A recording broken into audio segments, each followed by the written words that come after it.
Have you ever accidentally swiped anything or gently pressed a button, resulting in a charge for something you didn't want? That happened to millions of Fortnite players. The game Fortnite was experimenting with consumer protection laws while your kids were playing it.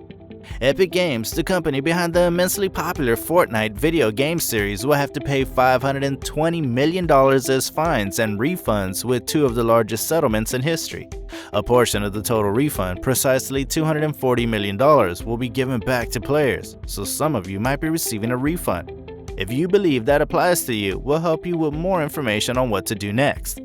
Epic Games, the company behind the well-known video game Fortnite, has agreed to pay the Federal Trade Commission (FTC) a total of more than $500 million in fines following allegations that it violated the Children's Online Privacy Protection Act, COPPA, and used dark patterns, a type of design trick to trick millions of players into making unintentional purchases. According to the settlements, which were made public, Epic must pay a total of $520 million to resolve the two consumer protection issues, $275 million for privacy violations, and $245 million for making it simple for customers to make unintentional purchases and very challenging for them to return or cancel those purchases. It's the largest administrative order in FTC history and the largest reimbursement in a gaming matter. The $275 million fine imposed by the FTC is the biggest ever for COPPA violations and will be paid by Epic as part of a proposed federal court order submitted by the Department of Justice on behalf of the FTC. In addition, the Fortnite video game developer will be obliged to provide robust privacy default settings for kids and teenagers, guaranteeing that voice and text communications are disabled by default. This is a first-of-its-kind requirement. How did Epic Games violate the rules? The Federal Trade Commission accused Epic of breaking mainly three COPPA rules. Number 1. Epic Games gathered personal data from children under 13 who use Fortnite, a child-directed internet service, without notifying or getting their parents' verifiable consent. By default, permitting real-time voice and text chat connections for kids and teenagers, Epic additionally transgressed the FTC Act's prohibition on unfair practices. Number 2. It failed to notify parents or obtain consent. According to the FTC, Epic knew that many kids were playing Fortnite, as evidenced by user surveys, licensing and marketing of Fortnite toys and merchandise, player support and other company communications, as well as player support and other company communications. Despite this knowledge, Epic allegedly collected personal information from kids without first getting their parents' verifiable consent. Additionally, the corporation put onerous requirements on parents who asked for their children's personal information to be removed and occasionally did not comply with those requests. Number 3. Users' live text and voice communications are enabled by default in Epic's settings. The FTC asserts that these default settings, in addition to Epic's role in pairing young people with strangers to play Fortnite together, have harmed kids and teenagers. While playing Fortnite, young people have experienced bullying, threats, harassment, and exposure to traumatic and potential hazardous situations like suicide. Employees of Epic voiced worry about the program's default settings. Considering the potential effects on minors in particular, Epic staff asked the business to adjust the default settings so that users must opt in for voice chat as early as 2017. The corporation resisted turning off the default settings despite this and accusations that kids had been sexually harassed while playing the game. Additionally, the complaint claims that while Epic later included a button that allowed users to disable audio chat, Epic made it challenging for users to locate. The proposed federal court order will prevent Epic from enabling voice and text communications for kids and teens unless parents of users under 13 or teenage users or their parents give their affirmative consent through a privacy setting. This is in addition to paying the record civil penalty, which goes to the U.S. Treasury for breaking the COPPA rule. Unless the company receives parental approval to retain such data, and the user identifies as 13 or older through a neutral age gate, Epic must erase any personal information previously gathered from Fortnite players in violation of the COPPA rules' parental notice and consent obligations. A thorough privacy program that addresses the issues raised in the FTC complaint must also be established by Epic, and it must also regularly undergo independent audits. The FTC sees the Epic exploitation hidden patterns to mislead gamers into making unnecessary purchases and allows kids to run up unauthorized charges without parental supervision in a separate administrative complaint. What are FTC's findings? Epic utilized dark patterns to deceive users into making purchases. The business has used a number of dark patterns to deceive customers of all ages into making unauthorized in-game purchases.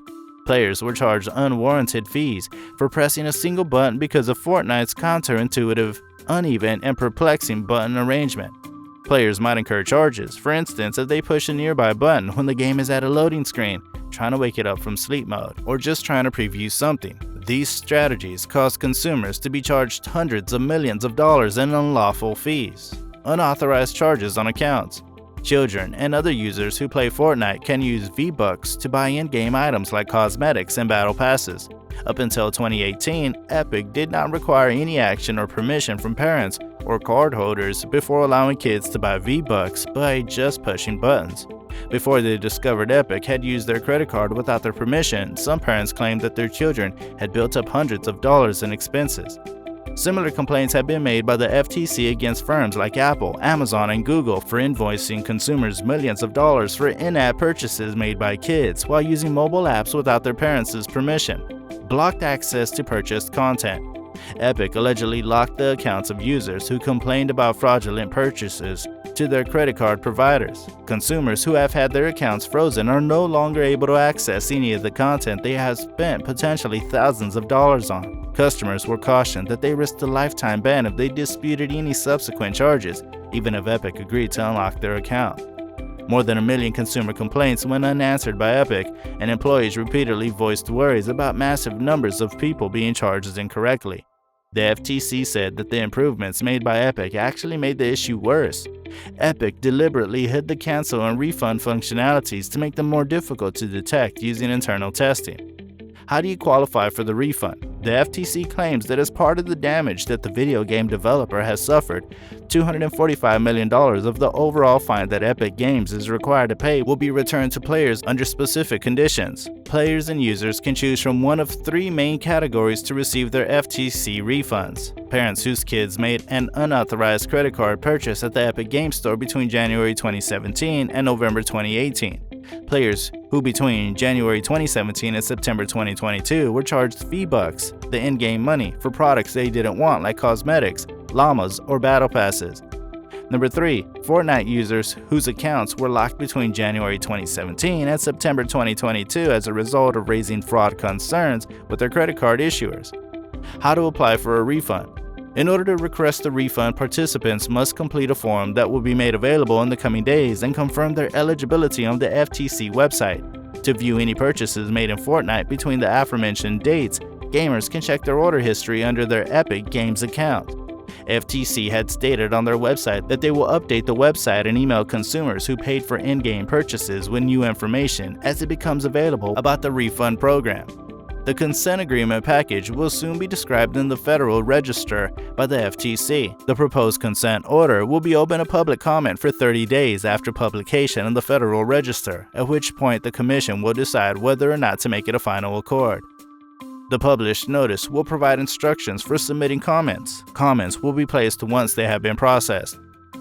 FTC never charges players to submit claims or receive refunds, so refund seekers should exercise caution and keep an eye out for potential scammers as they pursue a refund.